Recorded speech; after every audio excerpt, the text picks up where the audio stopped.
Assalamualaikum warahmatullahi wabarakatuh. Nama saya Muhammad Izzuan Zahar. Saya daripada Fakulti Pendidikan, pelajar Ijazah Sarjana Muda Sukan dan Rekreasi. Pertama sekali saya ingin mengucapkan terima kasih kepada Cik Aidil kerana sudi mengikuti aktiviti perpanjangan kerjaya yang saya laksanakan ini di bawah khusus latihan industri dan komuniti. Okey, untuk sebagai pembukaan boleh Cik Aidil perkenalkan diri serta latar belakang diri Cik Aidil. Okay, Assalamualaikum warahmatullahi wabarakatuh kepada Adik Izham. Nama saya Muhammad Aidil bin Ismail. Saya berasal daripada Temeluk Pahang. Saya bertugas sebagai pegawai belia dan sukan S41 di Hospital Chancellor Tuanku Mukris, UKM, dan saya telah bekerja selama 5 tahun di sini. Itu antara sedikitlah tentang latar belakang yang boleh saya kongsikan. Okey, terima kasih Cik Aidil. Okey, seterusnya dalam sesi ini saya akan bertanya beberapa soalan mengenai dengan kerjaya Cik Aidil. Okey, untuk soalan yang pertama, boleh tak Cik Aidil kongsikan tentang kelayakan yang diperlukan untuk menceburi bidang kerjaya sebagai seorang pegawai seperti Cik Aidil? Okey, berkenaan dengan kelayakan yang diperlukan untuk menduduki jawatan sebagai pegawai belia dan sukan. Pertama sekali, seorang calon tu perlulah ada sekurang-kurangnya ijazah sarjana muda untuk berkelayakan untuk memohon jawatan tersebutlah. Ataupun jika beliau tidak mempunyai ijazah sarjana muda, jika dia mempunyai diploma sahaja, dia perlulah bekerja dahulu sekurang-kurangnya 5 tahun di bawah penjawat awam sebagai penjawat awam, dan perlulah lulus ujian yang membolehkan beliau untuk memohon jawatan sebagai pegawai. Itu antara kriteria yang diperlukan ataupun kelayakan yang diperlukan untuk memohon jawatan sebagai pegawai belia dan sukan. Okey, untuk soalan yang seterusnya, boleh tak Cik Aidil deskripsikan sedikit sebanyak tentang skop tugas yang Cik Aidil lakukan di kawasan Cik Aidil berkhidmat? Okay, disebabkan saya berkhidmat di bawah Hospital Chancellor Tuanku Mukris, jadinya tugasan, dan saya bukanlah berkhidmat di bawah unit sukan. Jadi in term of tugasan saya berbeza daripada pegawai belia dan sukan yang lain lah. Jadi antara tugasan-tugasan yang saya lakukan adalah, pertama sekali saya bertanggungjawab untuk menganjurkan kursus-kursus untuk memberi penerangan ataupun berkongsi ilmu berkenaan penjagaan kesihatan dan kecergasan kepada kaki tangan di hospital dan juga komuniti terdekat lah. Selain daripada itu juga, saya juga bertugas untuk merangka modul latihan agar modul itu boleh digunakan di dalam kursus-kursus yang saya nyatakan tadi. Selain daripada itu, saya juga bertanggungjawab untuk menganjurkan kursus, saya juga bertanggungjawab untuk monitor ataupun menilai ataupun merangka program bagi memastikan kaki tangan di Jabatan Keselamatan di Hospital Chancellor Tuanku Mukris ni adalah sihat dan cergas lah. Jadi kita akan memilih beberapa kaki tangan ataupun di kaki tangan daripada Jabatan Keselamatan untuk kita saring melalui ujian kecergasan, dan kita akan konsult balik dengan mereka agar mereka dapat memperbaiki tahap kecergasan dan kesihatan mereka lah. Selain daripada itu, saya juga melakukan aktiviti-aktiviti untuk educate balik masyarakat tentang penjagaan kesihatan. Itu antara tugasan ataupun job scope tugas saya sebagai pegawai belia dan sukan di bawah Hospital Chancellor Tuanku Mukris. Okey, berkaitan dengan seterusnya adalah boleh tak Cik Aidil terangkan berkongsi tentang gaji, allowance, bonus dan serta lain-lain insentif yang diterima sebagai seorang kerjaya pegawai belia dan sukan? Okay, in term of gaji, kalau in term of gaji sebenarnya untuk grade pegawai belia dan sukan ni hampir sama dengan pegawai-pegawai yang lain yang mempunyai ataupun menduduki jawatan yang sama. Gaji minimumnya pada mulanya adalah 2,000, sekitar RM2,000 dan gaji maksimumnya adalah sekitar RM9,500 lah. Sebenarnya setiap tahun kita akan ada kenaikan gaji sebanyak RM225. Jadi jika prestasi kita baik, tiada sebarang masalah, kita akan menerima anjakan gaji pada setiap tahun lah. Jadi kita akan ada perbezaan gaji. Dan lagi lama kita berkhidmat, gaji kita akan lebih tinggi lah. Selain tu dari segi bonus pula ataupun allowance yang lain juga sebenarnya hampir sama dengan pegawai-pegawai lain sebab dia tidak sama dengan gaji seperti doktor dan sebagainya. Mereka ada allowance klinikal kan. Jadi untuk kami gaji seperti yang saya nyatakan tadi lah. Okey, terima kasih Cik Gaidir. Okey, untuk seterusnya saya juga ingin tahu adakah kemahiran khusus diperlukan untuk menceburi bidang kerjaya sebagai seorang pegawai belia dan sukan? Ada tak? Okey, kalau mengikut secara generalnya, seseorang yang mempunyai ijazah sarjana muda sebenarnya berkelayakan untuk memohon jawatan ni. Tetapi kebiasaannya untuk memohon jawatan ni diberi kata kelebihan lah kepada mereka yang mempunyai sarjana muda di dalam bahagian sains sukan ataupun pengurusan sukan. Di dalam bidang pendidikan sukan pun adalah diberi kelebihan sebab kebiasaannya mereka yang mempunyai sarjana dalam bidang-bidang ini mempunyai pengetahuan yang luas untuk menduduki ataupun menjawat jawatan inilah.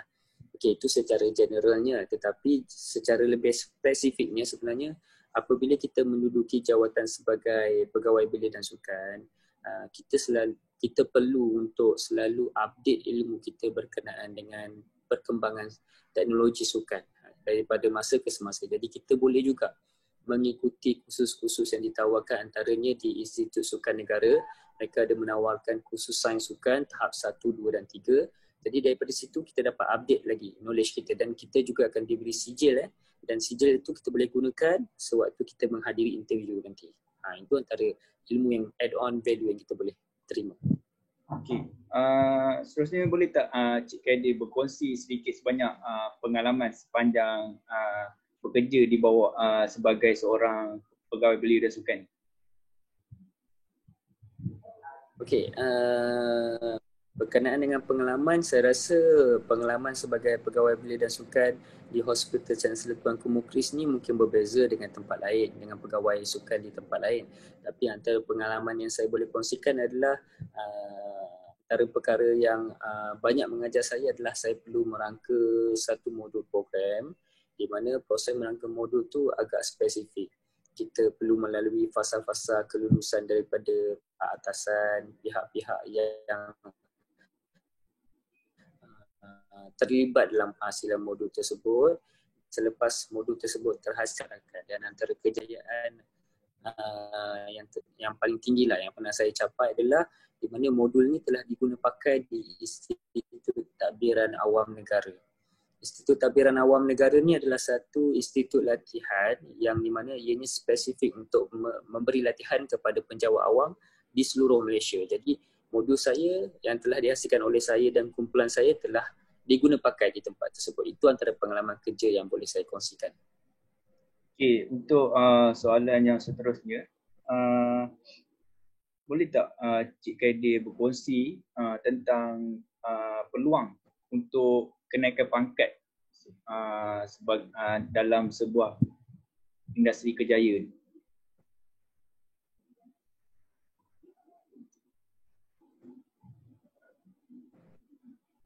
Okey, in term of peluang kenaikan pangkat ataupun haluan kerjaya kita sebagai penjawat awam ni sebenarnya cerah.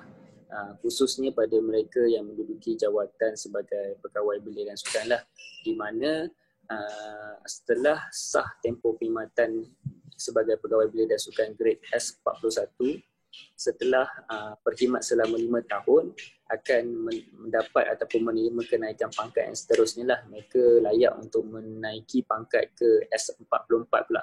Dari segi tangga gaji pun akan berbeza kat situ. Jadi pada saya haluan kerjaya dia jika kita berada di bahagian penjawat awam sangat cerah. Itu antara benda yang saya boleh kongsikan lah.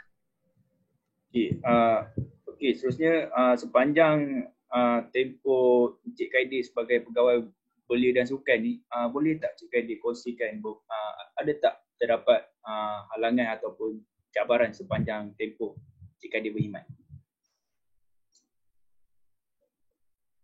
Okey, sebenarnya pada saya jika kita bertugas di mana-mana perkhidmatan, cabaran dan halangan tu boleh kata asam garam kepada perkhidmatan kita lah.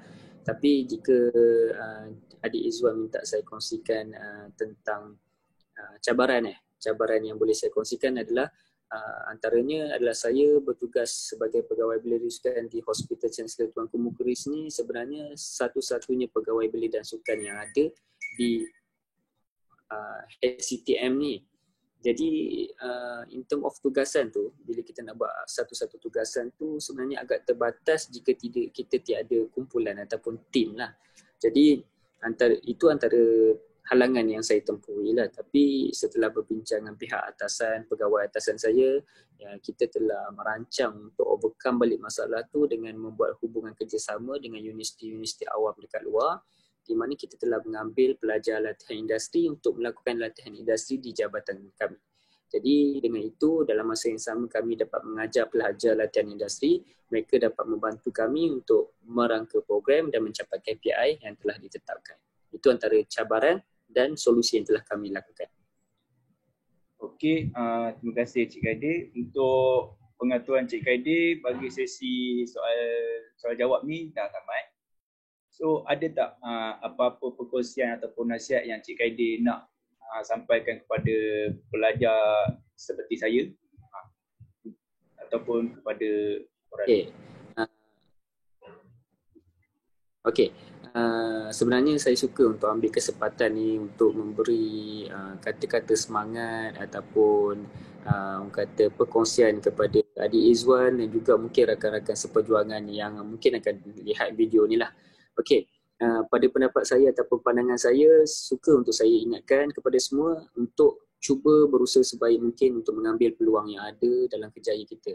Contohnya, walaupun kita mempunyai sarjana muda ataupun kelayakan untuk menduduki jawatan sebagai pegawai di masa hadapan, sebenarnya peluang kerjaya pada waktu sekarang ni sangat kompetitif. Jadi kita susah untuk fresh graduate ni nak tembus masuk ke jawatan sebagai pegawai.